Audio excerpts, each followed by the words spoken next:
श्रुतिस्मृतिपुराणानाम् आलयं करुणालयं नमामि भगवत्पादशङ्करं लोकशङ्करं। भारतीयदर्शनव्याख्यानमाला येयं प्रयागपरिसरद्वारा आचार्यैः ललितकुमारत्रिपाठी महाभागैः समारब्धा। अत्र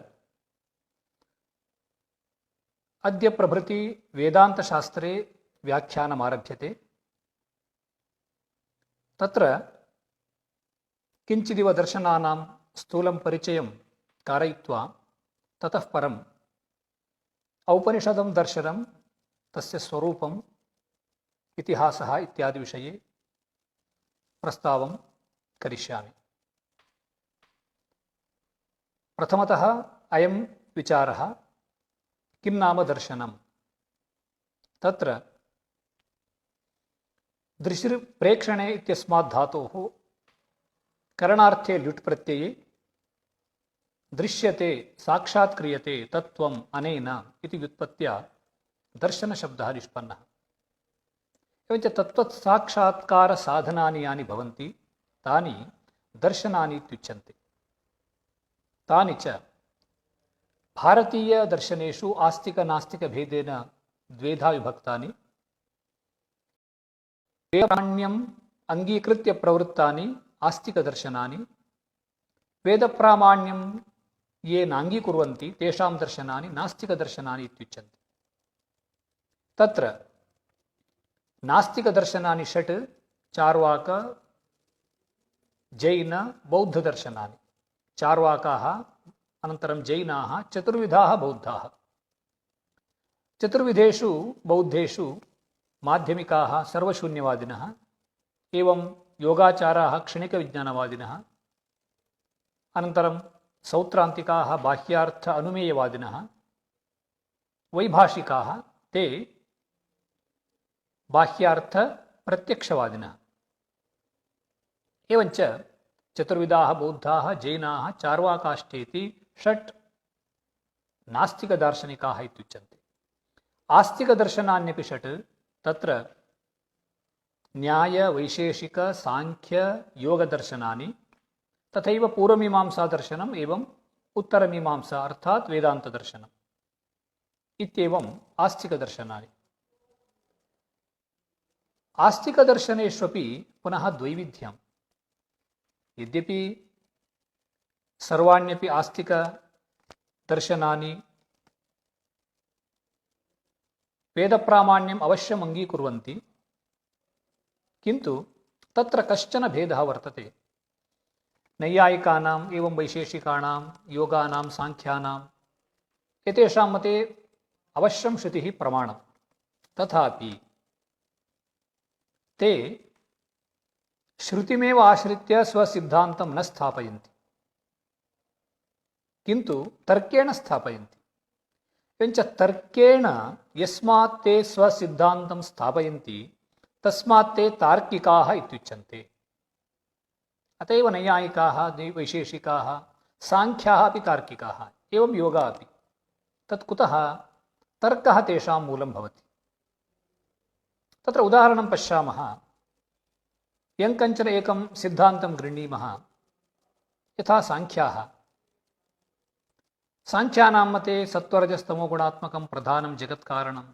तत्र किं प्रमाणम् इति चेत् ते अनुमानं प्रदर्शयन्ति।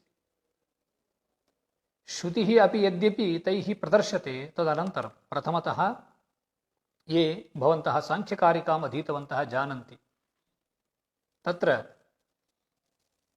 परिमितत्वादिहेतुभिः, परिमितत्वम् एवं सुखदुःखादिसमन्वितत्वम् इत्यादिभिर्हेतुभिः इदं जगत् प्रधानकारणकं भेदानां परिमाणात् समन्वयात् शक्तितः प्रवृत्तेश्च इत्येवं कारिका। तत्र एकं हेतुं गृह्णीमः। समन्वितत्वाद् इत्यस्य कोऽर्थः अथवा समन्वयाद् इत्यस्य सुखदुःखसमन्वितत्वम् इत्यर्थः। अस्य जगतः कारणं किम् इत्युक्तौ, अस्मिन् जगति सुखदुःखमोहाः दृश्यन्ते, तर्हि सुखदुःखमोहात्मकस्य अस्य प्रपञ्चस्य सत्वरजस्तमोगुणात्मकं प्रधानं कारणं भवितुमर्हति। कार्यं हि कारणस्वरूपम्, अतः एतत् कार्यभूतप्रपञ्चस्वरूपं प्रधानम् अस्य जगतः कारणम् इत्येवं तेषां तर्कः। एवम् अन्येषामपि। श्रुतिः तत्र अस्ति खलु प्रमाणतया इति चेत् तार्किकाः यदा तर्केण स्वसिद्धान्तं स्थापितवन्तः ततः परं तत्र यदि श्रुतिवाक्यानि तेषां सिद्धान्तस्य उपोद्बलकानि सन्ति तर्हि तानि प्रदर्श्यन्ते। यदि किञ्चित् वाक्यं तेषां सिद्धान्तस्य प्रतिकूलं तर्हि तस्य अन्यथा नयनं क्रियते। यथा इदानीम् उक्तरीत्या साङ्ख्यमते प्रधानं जगत्कारणमिति सिद्धं, ततः परं तत्र अजामेकां लोहितशुक्लकृष्णाम् इत्येका श्वेताश्वतरोपनिषच्छ्रुतिः, तस्यां श्रुतौ साङ्ख्यसिद्धान्तः प्रतिपाद्यत इव भाति। तस्मात् साङ्ख्याः तां श्रुतिम् उदाहरन्ति, किन्तु सर्वाः श्रुतयः एवं न भवन्ति। उपनिषत्सु बहूनि वाक्यानि तथा सन्ति यानि चेतनकारणत्वप्रतिपादकतया दृश्यन्ते। यथा छान्दोग्योपनिषदि जगत्कारणं तदैक्षत बहुस्यां प्रजायेय इति श्रूयते। जगत्कारणम् ईक्षणं करोति अनन्तरं सृजति इति तस्य अर्थः। तत्र स्रष्टव्यविषयकम् आलोचनात्मकं ज्ञानमेव ईक्षणम् इत्युच्यते। यथा कुलालः घटं करोति तदा तेन ज्ञायते यत् मया घटः कथं कर्तव्यः इति, तथा विचिन्त्यैव सः घटनिर्माणे प्रवर्तते। तथैव जगत्कारणमपि इदं जगत् कथं स्रष्टव्यम् इति ईक्षित्वा ततः सृजति। अत एव तत्र उपनिषदि तत्तेजो सृजत इत्यादि वाक्यानि विद्यन्ते। यदि अचेतनं जगत्कारणं स्यात् इदं श्रुत्युक्तम् ईक्षणं तस्मिन् कथं सङ्गच्छते इति प्रश्नः उदेति। तदा साङ्ख्याः अस्य अर्थम् अन्यथा वर्णयन्ति। कथम् इत्युक्तौ, यथा लोके कश्चित् अहमेवं करिष्यामि इति ईक्षित्वा तथैव तस्मिन् कर्मणि प्रवर्तते, तथैव अचेतनम् इदं प्रधानं तदपि पुरुषस्य भोगापवर्गसाधनाय मया इदं जगत् कर्तव्यमिति यद्यपि न ईक्षते अचेतनत्वात्, किन्तु नियततया प्रवर्तते। यथा चेतनः प्रवर्तते तथैव अचेतनमपि तत् प्रवर्तते। एवञ्च नियतप्रवृत्तिरूपः अयं गुणः यः चेतने वर्तते सः अचेतनेपि वर्तते इत्यतः गौणम् इदम् ईक्षणम्। यथा अग्नित्वा भावेपि माणवके अग्निशब्दः प्रयुज्यते, तद्वत् ईक्षणाभावेपि अचेतने प्रधाने ईक्षणम् उपचर्यते इत्येवं तस्य अर्थम् अन्यथा वर्णयन्ति। एवम् अन्येपि दार्शनिकाः, यथा नैयायिकानां मते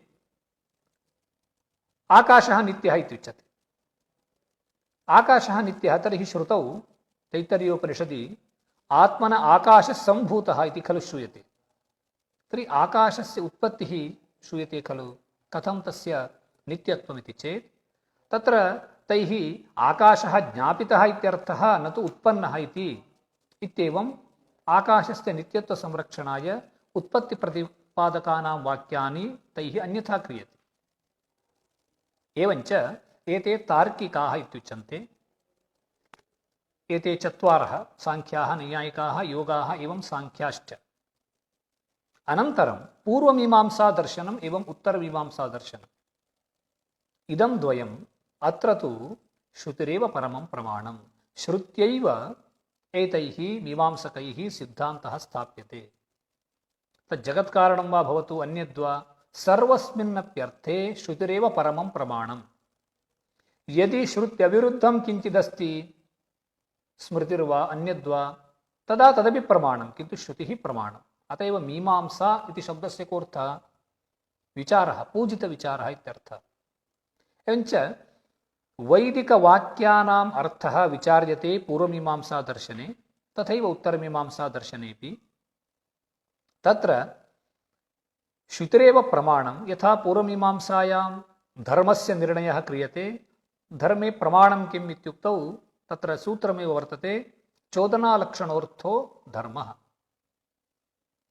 विद्यादिरूपः वेदः स एव धर्मे प्रमाणम्। एवम् अन्यस्मिन्नपि विषयेपि धर्मः इत्युक्तौ तत्र यागादिरेव धर्मः। तर्हि यागः कथं कर्तव्यः, केन भावयेत्, किं भावयेत्, कथं भावयेत्, सर्वत्रापि श्रुतिः प्रमाणम्। अतः श्रुत्यर्थं विचारयन्तः ते मीमांसकाः इत्युच्यन्ते।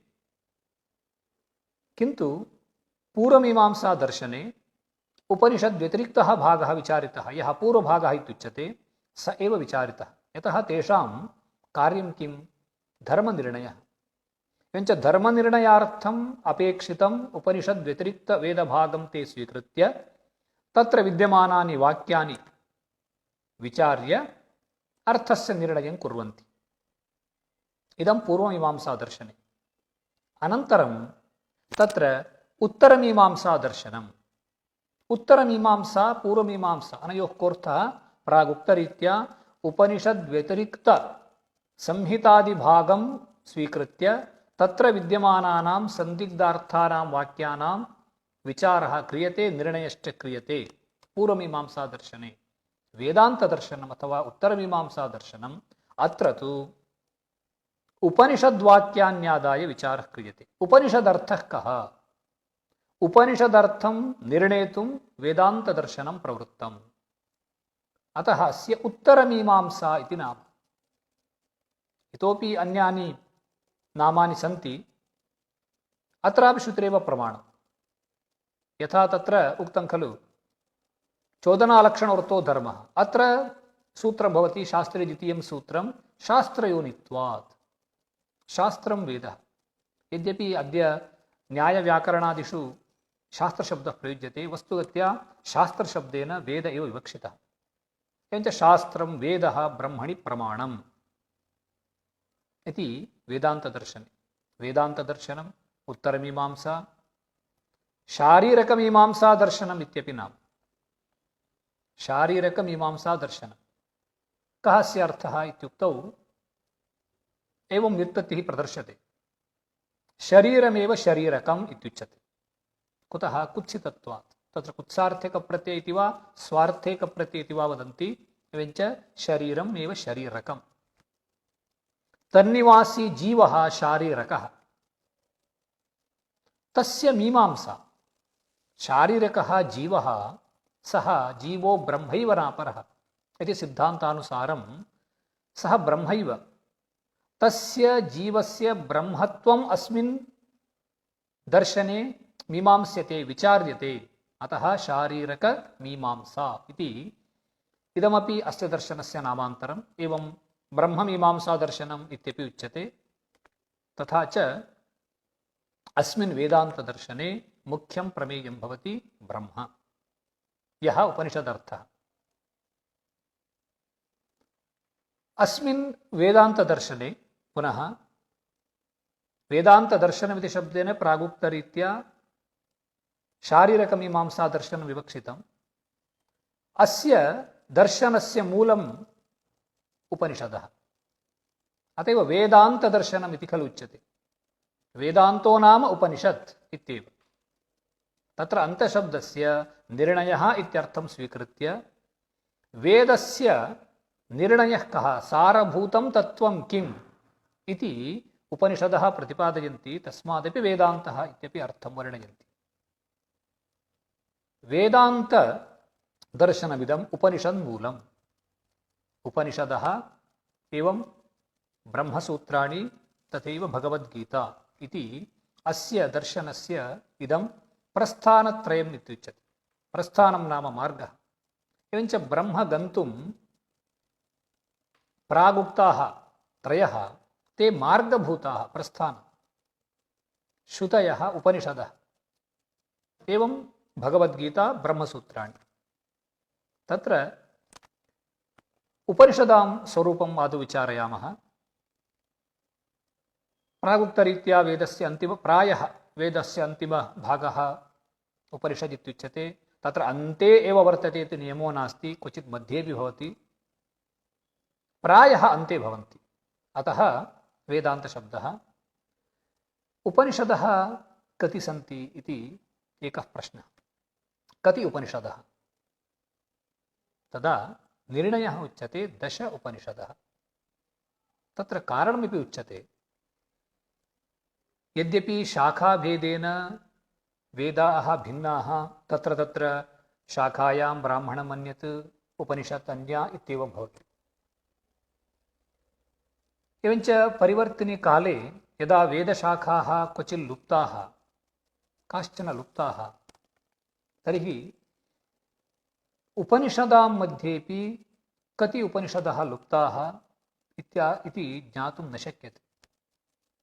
तर्हि इदानीम् उपनिषदां संख्या कथं निर्णेतुं शक्यते?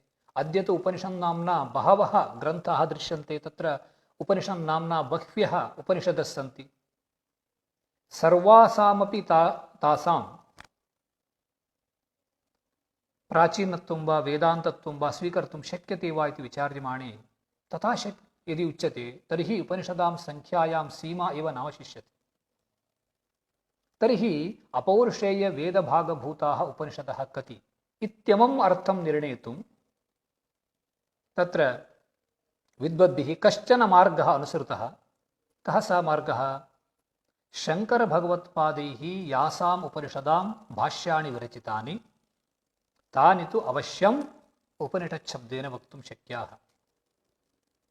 तदितराः उपनिषदः न इति न, किन्तु एताः अवश्यम् उपनिषदः अपौरुषेयवेदभागभूताः उपनिषदो भवन्ति इति तु निश्चयः। कास्ताः? ईशकेन कठप्रश्न मुण्डमाण्डूक्यतित्तिरिः ऐतरेयञ्च छान्दोग्यं बृहदारण्यकं 10।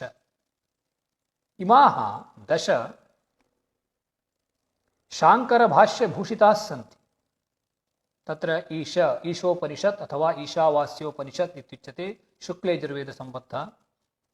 अनन्तरं केनोपनिषत्, सामवेदीया केनोपनिषत्। ततः कठोपनिषद् इत्युच्यते, काठकोपनिषद् इत्युच्यते यजुर्वेदीया। प्रश्नोपनिषत् अथर्ववेदीया। ईशकेन कठप्रश्न मुण्डमाण्डूक्यतित्तिरिः। एवमेव अथर्ववेदीया मुण्डकोपनिषत्, माण्डूक्योपनिषत्। तित्तिरिः इति शब्देन तैत्तरीयोपनिषद् विवक्षिता। अनन्तरं कृष्णयजुर्वेदीया सा। छान्दोग्यं सामवेदीया छान्दोग्योपनिषत्, तथैव शुक्लयजुर्वेदीया बृहदारण्यकोपनिषत्। इमाः 10 उपनिषदः शाङ्करभाष्यभूषिताः सन्ति। अर्थात् शङ्कराचार्यैः एतासां भाष्यं लिखितम्। अतः अत्र तु सन्देहो नास्ति। किन्तु इतोप्यतिरिक्ततया अन्याः काश्चन उपनिषदः सन्ति, तत्रापि शाङ्करभाष्यम् उपलभ्यते। यथा श्वेताश्वतरोपनिषत्, तस्याः अपि शाङ्करभाष्यम् इति इदानीं ग्रन्थः उपलभ्यते। एवं स्वयं शङ्कराचार्यैरेव काश्चन उपनिषदः स्वभाष्ये उद्धृताः सन्ति।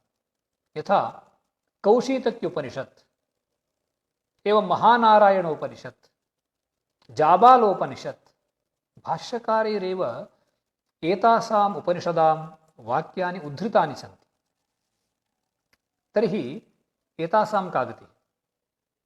शाङ्करभाष्यं तत्र सन्दिग्धं। यद्यपि मुद्रितपुस्तकेषु शाङ्करभाष्यम् इत्येव नाम स्थाप्यते, तथापि तत्र विदुषां सन्देहो भवति। यतः कश्चन ग्रन्थकारः यदा ग्रन्थं लिखति तदा ग्रन्थाः भिन्नाश्चेदपि भाषायां प्रतिपादनरीतिः या वर्तते तस्यां किञ्चिद्वा सादृश्यं दृश्यते। यथा वयं कालिदासीयकाव्यानि स्वीकुर्मः, तत्र तु यत्र द्राक्षापाकः वर्तते कालिदासस्य काव्यं तत्। एकं कालिदासस्य काव्यं यदि वयम् अध्ययनं कुर्मः तर्हि इतरग्रन्थेष्वपि इदं कालिदासकृतं काव्यं न वा इति वयं ज्ञातुं शक्नुमः। तथा शैली वर्तते। तद्वत् शङ्कराचार्याणां भाष्यं तु असन्दिग्धतया 10 उपनिषदां वर्तते। अतः 10 उपनिषदः इत्येव प्रसिद्धाः। अन्याः उपनिषदः भवितुम् अर्हन्ति नार्हन्ति, तत्र तु नियन्तुं न शक्यते। एवञ्च उपनिषदः एताः 10 वर्तन्ते। उपनिषदर्थः कः इति तु एकः जिज्ञास्यः विषयः। तदर्थमेव ब्रह्मसूत्राणि आरब्धानि। अर्थात् एवं कश्चन प्रश्नः भवति तत्र प्रागुक्तरीत्या धर्मे यथा श्रुतिरेव प्रमाणम् एवं ब्रह्मण्यपि श्रुतिरेव प्रमाणम्। शास्त्रयोनित्वात् शास्त्रं योनिः यस्य शास्त्रं श्रुतिः तदेव योनिः प्रमाणं यस्य तद्ब्रह्म शास्त्रयोनि इत्युच्यते। तर्हि श्रुतिः प्रमाणं चेत् किमर्थं सूत्राणि इति प्रश्नः। श्रुतिः प्रमाणं ब्रह्म प्रमेयं तर्हि प्रमाणं स्वप्रमेयविषय प्रमां यदा जनयति अन्यस्य का अपेक्षा? अपेक्षा वर्तते इत्युक्तावेव क्लेशः। कुतः इत्युक्तौ श्रुतिः स्वार्थबोधने प्रमाणान्तरं नापेक्षते। इदमेव नैरपेक्ष्यं। यथा मीमांसासूत्रे वर्तते तत्र बादरायणस्य अनपेक्षत्वात् इति वर्तते। अनपेक्षत्वादिति अन्तिमं पदं तत्र विद्यमानं। तत्र तस्य ज्ञानमुपदेशः अनन्तरम् अव्यतिरेकश्चार्थे अनुपलब्धे तत्प्रमाणं बादरायणस्य अनपेक्षत्वात् एवञ्च अनपेक्षत्वलक्षणम् अर्थात् इतरस्य अपेक्षा नास्ति श्रुतेः स्वार्थबोधने इति मीमांसायां निर्णीतं। तच्च वेदान्तिनामपि समानमेव। तर्हि सूत्राणि किं कुर्वन्ति इत्युक्तौ सूत्राणि सन्दिग्धार्थानाम् उपनिषद्वाक्यानाम् अर्थनिर्णयं कुर्वन्ति। तत्र उपनिषद्वाक्यानि यदा पठ्यन्ते तदा सर्वेषामपि तथा सुलभावबोधः न भवति। बहवः संशयाः जायन्ते। तत्र एकम् उदाहरणं पश्यामः। यथा वेदान्तदर्शने उपनिषत्सु वा ब्रह्म जगत्कारणम् इति निरूप्यते। क्वचित् आत्मपदमपि भवति, तदानीमपि क्लेशो नास्ति। किन्तु अन्ये केचन शब्दाः भवन्ति यथा प्राणः, आकाशः।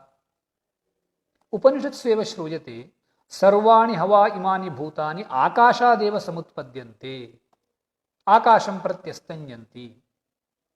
आकाशो ह्येवेभ्यो जायान् आकाशः परायणम्। अस्याः श्रुतेः कोऽर्थः? जगतः उत्पत्तिस्थितिलयकारणम् आकाशः। तदा प्रश्नः, आकाशः इत्युक्तौ भूताकाशः कथं जगत्कारणं स्यात्? ब्रह्म खलु जगत्कारणम् इत्युक्तौ इमं सन्देहं निवारयितुमेव सूत्रकारः आकाशस्तर्लिङ्गात् इति सूत्रं प्रणिनाय। पूर्वमेव जन्माद्यस्य यतः इति सूत्रेण जगत्कारणत्वं ब्रह्मणो लक्षणमिति निर्णीतत्वात् जगत्कारणत्वं यत्र क्वापि श्रूयते उपनिषत्सु तर्हि तत्र ब्रह्मैव विवक्षितम्। एवञ्च आकाशः ब्रह्मैव नाम भिद्यते केवलम्। एवम् आकाशः, ज्योतिः, प्राणः अन्यानि नामानि। अतः अयमर्थः कथम् अवगम्यते? सूत्रं विना नावगम्यते। अतः संदिग्धार्थानाम् एतेषां वाक्यानाम् अर्थनिर्णयः क्रियते सूत्रकारेण। अत एव प्रागुक्तरीत्या इयं मीमांसा भवति। स्वातन्त्र्येण कश्चित् पुरुषः अत्र सिद्धान्तं न स्थापयति। वेदान्तवाक्यानि हि सूत्रैरुदाहृत्य विचार्यन्ते। वेदान्तवाक्यकुसुम ग्रथनार्थत्वात् सूत्राणाम् इत्युच्यते। सूत्राणि किं कुर्वन्ति? यथा लोके सूत्रेण किं क्रियते? पुष्पाणां ग्रथनं क्रियते। तद्वत् वेदान्तसूत्रं किं करोति? उपनिषद्वाक्यरूपपुष्पाणां ग्रथनं करोति। वेदान्तवाक्यकुसुमग्रथनार्थत्वात् सूत्राणाम्। किन्तु एकं वैलक्षण्यं पूर्वमीमांसातः अत्र वर्तते। पूर्वमीमांसायां स्वार्थबोधने तर्कस्य अपेक्षा न भवति। धर्मः प्रत्यक्ष अगोचरः तथैव तर्क अगोचरः। किन्तु वेदान्तदर्शने न तथा। अत्र तर्कस्यापि स्थानं वर्तते। तर्हि तार्किकाः खलु इति चेत् न। श्रुत्या यदा सिद्धान्तः स्थाप्यते, श्रुतिबोधितम् अर्थम् अवगन्तुं यदा पुरुषः असमर्थो जातः, तस्य मनसि संशयो वा भ्रान्तिर्वा उत्पद्यते, तदा एतेषां पुरुषगतानां दोषाणां संशयादीनाम् अपाकरणं करोति तर्कः। तर्क एव कस्यचिदर्थस्य प्रमां न जनयति, यतः प्रमा तु प्रमाणेनैव जायते, श्रुतिः प्रमाणम्। तर्कः किं करोति? प्रमाणेन श्रुत्या यदा ब्रह्म बोध्यते तदा तत्र जायमानानां सन्देहानाम् अपाकरणं करोति, तावता एव तर्कस्य स्थानम्। अत एव श्रुति अविरुद्धं चेदेव सः तर्कः आद्रीयते। यदि श्रुति विरुद्धः तर्हि सः तर्कः नाद्रीयते। अत एव भगवत्पादैरुक्तं तत्र दुस्तर्कात् सुविरम्यतां श्रुतिमतस्तर्कोऽनुसन्धीयताम्। ये वेदान्त विरुद्धाः तर्काः ते त्याज्याः, ये च वेदान्त सिद्धान्तस्य अनुकूलाः सन्ति ते ग्राह्याः। पूर्वमीमांसायां तु धर्मस्य परोक्षत्वात् तत्र धर्मविषयक अपरोक्षानुभवः प्राप्तव्यः, ततः परं कर्म कर्तव्यम् इति नास्ति। धर्मः अपरोक्षानुभवस्य विषय एव न भवति, किन्तु वेदान्ते तु ब्रह्म अपरोक्षानुभवगोचरः, अपरोक्षानुभव एव प्राप्तव्यः, परोक्षज्ञानं तु अकिञ्चित्करम्। तर्हि अपरोक्षज्ञानस्य उत्पत्त्यर्थं यद्यदपेक्षते तत्सर्वम् इह आद्रियते। अत एव भाष्यकारैः न धर्मजिज्ञासायामिव श्रुत्यादय एव प्रमाणम्। तत्र तु श्रुतिः प्रमाणं भवति, स्वार्थं बोधयति, परोक्षज्ञानं जनयति। तथैव इत्यत्र अपरोक्षानुभवपर्यन्तं गन्तव्यं नास्ति। यथा इदानीं व्रीहीन् व्यवहन्ति इति वाक्यं वर्तते, अवहनेनैव तुषविमोकः कर्तव्यः इति तस्य अर्थः। तदानीं परोक्षज्ञानं जायते, तत् कर्म कर्तव्यं। तत्र कुतः एवम् अवहननेनैव तुषविमोकः कुतः कर्तव्यः, नखविदलनेन कुतो न इति चेत् तत्र श्रुतिरेव प्रमाणम्। यदि श्रुत्या एव नखविदलनं विहितं स्यात् तर्हि तत्र प्रवर्तेत। श्रुतिः यद्यथा वदति तत् तथैव कर्तव्यम्। अत्र तर्कः किं करोति? किन्तु वेदान्ते तु न तथा। अपरोक्षानुभवे पर्यवसानं स्यात्, तदर्थं तर्कोऽप्याद्रियते। तदानीं सापेक्षता नायाति वा इति चेत् सापेक्षता नायाति। कुतः? तर्कः किं करोति? पुरुषगतानां दोषाणाम् अपाकरणं करोति। अत एव सापेक्षता न। तस्मात् तर्कः आदर्तव्यः, सूत्राण्यपि आदर्तव्यानि। पुरुषगतानां दोषाणाम् अपाकरणम् इदमेव संक्षेपशारीरकैः पुरुषापराधशब्देन उच्यते। पुरुषापराध विनिवृत्तफलः सकलो विचार इति वेदविदः। सकलोपि विचारः कुतः इति चेत् पुरुषगतदोषाणां संशयादीनाम् अपाकरणाय, न तु ब्रह्मरूपस्य अर्थस्य बोधनाय। तस्मात् तर्कस्य अपेक्षायां सत्यामपि अत्र सापेक्षत्वं नायाति, श्रुतीनां निरपेक्षं प्रामाण्यमेव। एवञ्च श्रुत्यर्थनिर्णयाय ब्रह्मसूत्राणि प्रवृत्तानि, तत्र च 4 अध्यायाः समन्वय अविरोध साधन फलाख्याः। तेषाम् अध्यायानाम् अर्थः उच्यते समन्वयाध्याये वेदान्तवाक्यानां सर्वेषामपि तात्पर्यविषयः ब्रह्मैव इति स्थाप्यते। अत्र ये विरोधः उत्पद्यते तस्य विरोधस्य परिहारः क्रियते अविरोधाध्याये। अनन्तरं यद् ब्रह्म निर्णीतम् अद्वितीयं जगत्कारणं ब्रह्म, तस्य ब्रह्मणः ज्ञानाय अपेक्षितानि साधनानि निरूप्यन्ते तृतीयाध्याये साधनाध्यायः। ततः अनन्तरं उपनिषदः ब्रह्मसूत्रं भगवद्गीता श्रुतिप्रस्थानमित्युच्यते उपनिषत् अनन्तरं तर्कप्रस्थानमित्युच्यते सूत्रं स्मृतिप्रस्थानम् इत्युच्यते भगवद्गीता भगवद्गीतायां वेदान्तार्थ एव प्रतिपाद्यते विधान्तरेण तत्र प्रसिद्धः एकः ध्यानश्लोकः वर्तते भवन्तः जानन्ति सर्वोपनिषदो गावः दोग्धा गोपालनन्दनः इति तस्य अर्थः कः उपनिषदर्थ एव गीतायां वर्तते उपनिषद वेदान्तदिदं गीताशास्त्रं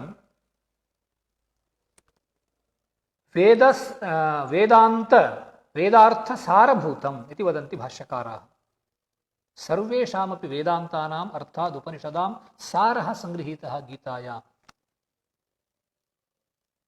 गीतायाः विषये अधिकं विवरणं न दीयते तथापि ईषदिव तत्र 18 अध्यायाः 17 श्लोकाः अर्जुनाय भगवता उपदिष्टा गीता व्यासेन ग्रथिता गीतायाः अपि शाङ्करभाष्यं वर्तते किन्तु गीतायाः अयं कश्चन विशेषः ज्ञातव्यः गीतायां कर्मणः प्राधान्यं एवञ्च कर्मैव तात्पर्येण गीता प्रतिपादयति अतएव कर्मण्येवाधिकारस्ते इत्यादि वाक्यानि तत्र वर्तन्ते इति कश्चित् भ्रमः स्यात् वस्तुगत्या यः उपनिषदर्थः स एव गीतायाः अपि अर्थः गीतायामेव सर्वं कर्माखिलं पार्थ ज्ञाने परिसमाप्यते यः उपनिषदर्थः स एव एवं न हि ज्ञानेन सदृशम् इत्येवं ज्ञानस्यैव निःश्रेयससाधनत्वं गीतायां प्रतिपादितं तच्च भाष्यकारैः बहुधा विचारः तत्र कृतः निर्णीतश्च सार्थः कर्मणि कुतः प्रवर्तयति अर्जुनमित्युक्तौ ज्ञानयोगेन साङ्ख्यानां कर्मयोगेन योगिनां ये ज्ञाने अनधिकारिणः तेषाम् अपि यत् परमं फलं वर्तते ब्रह्मभावः मोक्षः तत्र गन्तुं परम्परया कर्मापि कारणं भवति अतः कर्म कर्तव्यम् एवञ्च कर्मणा चित्तशुद्धिः चित्तशुद्धौ सत्यां श्रवणादि साधनानुष्ठानेन ज्ञानप्राप्तिः ज्ञानेनैव मोक्षः अतः सर्वं कर्माखिलं पार्थ ज्ञाने परिसमाप्यते इति गीतायां ज्ञानस्य साधनत्वं ज्ञानसाधनानि अन्यानि भवन्त्येव कर्म भक्तिः ध्यानम् इत्यादीनि तथा च उपनिषदः ब्रह्मसूत्राणि भगवद्गीता चेति इदं त्रयं वेदान्तशास्त्रस्य प्रस्थानत्रयम् इत्युच्यते प्रस्थानत्रय भाष्यं विरचितं भगवत्पादैः शङ्कराचार्यैः भगवत्पादाः अद्वैत सिद्धान्तं न नूतनतया स्थापयन्ति श्रौतमेव सिद्धान्तम् औपनिषदं सिद्धान्तमेव प्रकाशयन्ति अतएव इदं दर्शनम् औपनिषदं दर्शनम् अन्येपि ये दार्शनिकाः ते अद्वैतसिद्धान्तं यदा अनुवदन्ति तदानीमपि शङ्कराचार्याः एवं वदन्ति अथवा अद्वैतिनः एवं वदन्ति इत्यनुक्त्वा एवम् औपनिषदाः मन्यन्ते इति वदन्ति एवञ्च वेदान्तदर्शनम् अद्वैतदर्शनम् इदम् औपनिषदं दर्शनम् अत्र च अन्येप्यर्थाः अस्माभिः विचारणीयाः भवन्ति तत् क्रमेण संक्षेपेण उच्यते तत्र शङ्करभगवत्पादाः श्रुत्यर्थमेव निर्णेतुं प्रवृत्ताः श्रुत्यर्थश्च अद्वितीयं ब्रह्मैव इति सिद्धान्तः तैः कृतः तदानीं तेषामपि गुरुपरम्परा वर्तते गुरुपरम्परया यः अर्थः सिद्धः स एव तैः विव्रियते प्रसिद्धोऽयं श्लोकः भवद्भिः अयं श्लोकः ज्ञायेत नारायणं पद्मभुवं वसिष्ठम् इत्यादिरूपः गोविन्दभगवत्पादाः अनन्तरं ततः पूर्वं तु नारायणः पद्मभूः वसिष्ठः एवं व्यास एव बादरायणः इत्यपि केचन वदन्ति व्यासादन्यः बादरायणः इति अन्ये वदन्ति। अस्तु, तत्र विप्रतिपत्तिर्वर्तते। व्यासः, शुकः, गौडपादाः, गौडपादानां माण्डूक्यकारिका प्रसिद्धा वर्तते। माण्डूक्योपनिषदः अर्थं विवरीतुमेव गौडाचार्यैः माण्डूक्यकारिका, गौडपादकारिका इत्यपि सा प्रसिद्धा। तत्र गौडपादैः विरचिता माण्डूक्यकारिका, गोविन्दभगवत्पादानां तथा कोऽपि प्रसिद्धः वेदान्तग्रन्थः अनुपलभ्यते। शङ्करभगवत्पादैः यैरिमे गुरुभिः पूर्वं पदवाक्यप्रमाणितः व्याख्याताः सर्ववेदान्तास्तान् नित्यं प्रणतोऽस्म्यहम् इति तैरेव उक्तरीत्या गुरुपरम्परा प्राप्तम् इदम् अद्वैततत्त्वम् आविष्कृतं, प्रकाशितं, प्रसारितम्। एवञ्च शङ्करभगवत्पादानाम् अत एव जगद्गुरु इति बिरुदं वयं शृणुमः। शङ्करभगवत्पादाः, तेषां कालः प्रायः अष्टमशतकस्य अन्तिमः भागः, आङ्ग्लभाषया वदामश्चेत् 788 तः 820 पर्यन्तम्। ते च बहून् ग्रन्थान् लिखितवन्तः। मुख्यतया प्रस्थानत्रयस्य भाष्यम्, अनन्तरम् अन्ये प्रकरणग्रन्थाः इत्युच्यन्ते। विवेकचूडामणिः, उपदेशसाहस्री इत्यादयः प्रकरणग्रन्थाः। तेष्वपि अयमेव वेदान्तार्थः सरलया भाषया निरूपितः। अनन्तरं स्तोत्रग्रन्थाः बहवः सन्ति। तत्र अद्य यावन्ति स्तोत्राणि शाङ्करस्तोत्राणि इति प्रसिद्धानि, सर्वाण्यपि तैरेव लिखितानि इत्यत्र सन्देहो भवति। तथापि कानिचन स्तोत्राणि अवश्यं तैरेव रचितानि, यथा दक्षिणामूर्तिस्तोत्रमिति वयं शृणुमः। एवमेव अन्यानि अनेक यत्र वेदान्तार्थ एव प्रतिबिम्बितः वर्तते। उपदेशपञ्चकम् अथवा साधनापञ्चकमिति प्रसिद्धं, दशश्लोकी, एवम् अनेकानि स्तोत्राणि इति तेषां ग्रन्थाः। तैः यः वेदान्तसिद्धान्तः आविष्कृतः, सः तदीयैः शिष्यैः स्वीकृतः, पुनश्च लोके प्रसारितः। तेषां प्रमुखाः शिष्याः भवन्ति चत्वारः। तत्र पञ्चपादिकाकर्तारः पद्मपादाचार्याः। पञ्चपादिका इति पद्मपादाचार्याणां सा ग्रन्थः। चतुस्सूत्री पर्यन्तम्, अर्थात् ब्रह्मसूत्रस्य यानि आदिमानि 4 सूत्राणि सन्ति, तत्र यत् भगवत्पादानां भाष्यं, तस्य व्याख्यानं कृतं। तस्य व्याख्यानस्य नाम पञ्चपादिका इति, पद्मपादाचार्यैः विरचिता। ततः सुरेश्वराचार्याः, तैः बृहदारण्यकभाष्यस्य वार्तिकं विरचितम्। एवमेव तैत्तरीयोपनिषद्भाष्यस्यापि वार्तिकं विरचितं। नैष्कर्म्यसिद्धिः इत्यपि अन्यः कश्चन स्वतन्त्रग्रन्थः। हस्तामलकाचार्याणां तु तथा प्रसिद्धाः बहवः ग्रन्थाः न सन्ति। तत्र हस्तामलकस्तोत्रमिति किञ्चित् स्तोत्रमुपलभ्यते। तोटकाचार्याणामपि स्तोत्रं श्रुतिसारसमुद्धरणम् इत्युच्यते। तोटकवृत्ते विरचिताः श्लोकाः तत्र सन्ति। एवं तेषां चतुर्णां शिष्याणां ग्रन्थाः भवन्ति। ततः परमपि पञ्चपादिकायाः व्याख्यानं वर्तते, प्रसिद्धं व्याख्यानं विवरणमिति। अनन्तरं सूत्रभाष्यस्यैव व्याख्यानान्तरं भवति भामती। इदं द्वयं तत्र क्वचित् मतभेदो वर्तते इति कारणेनैव भामतीप्रस्थानं विवरणप्रस्थानमिति प्रस्थानद्वयमिदं प्रसिद्धं। भामतीकाराः वाचस्पतिमिश्राः। सर्वेष्वपि दर्शनेषु तेषां ग्रन्थाः वर्तन्ते। वेदान्तदर्शने भामती इति भाष्यस्य, ब्रह्मसूत्रभाष्यस्य तेषां व्याख्यानं।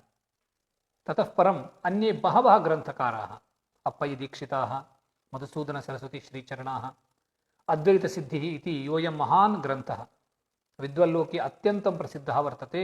यत्र द्वैतिनां मतं खण्डयित्वा ते अद्वैतं पुनरेव स्थापयन्ति। एवम् अप्पय्यदीक्षितानां न्यायरक्षामणिः, एवं कल्पतरुव्याख्यानं परिमलः, तेषामपि बहवः ग्रन्थाः सन्ति। सिद्धान्तदेशसङ्ग्रहः, एवं विद्यारण्य मुनिश्रीचरणानां पञ्चदशी, जीवन्मुक्तिविवेकः, विवरणप्रमेयसङ्ग्रहः इत्यादयो ग्रन्थाः। श्रीहर्षस्य खण्डनखण्डकाद्यम् इत्यादि ग्रन्थाः, यत्र नैयायिकादीनां तार्किकाणां मतं खण्ड्यते। एवञ्च यदौपनिषदं तत्त्वम् अद्वितीयं ब्रह्म, तस्य प्रकाशनं कृतम् अस्मिन् दर्शने औपनिषदय दर्शने शांकर दर्शने। अतः इदं यद् दर्शनम् इदं वेदांत दर्शनम् औपनिषदं दर्शनम् अद्वैत दर्शनम् एवञ्च नामानि भिद्यन्तान् नाम विषयः एक एव। तथा च औपनिषदः यः अर्थः अद्वितीयं ब्रह्म तत्र किं प्रमाणं ब्रह्मणः पुनः किं लक्षणं तस्य ज्ञाने साधनानि कानि भवन्ति प्रतीयमानस्य अस्य जगतः का गतिः अद्वितीयं ब्रह्म चेत् प्रतीयमानमिदं ब्रह्म ब्रह्म भिन्नतया प्रतीयते अस्य का गतिः एवं बहवः विषयाः तत्र ज्ञातव्यतया वर्तन्ते। तान् सर्वान् अपि विषयान् वयं श्वः प्रभृति क्रमेण पश्यामः। अस्तु, सर्वे अत्र ये भागं गृहीतवन्तः सर्वेभ्योऽपि शुभं भूयात्। श्वः पुनः मिलामः। स्थापयामि।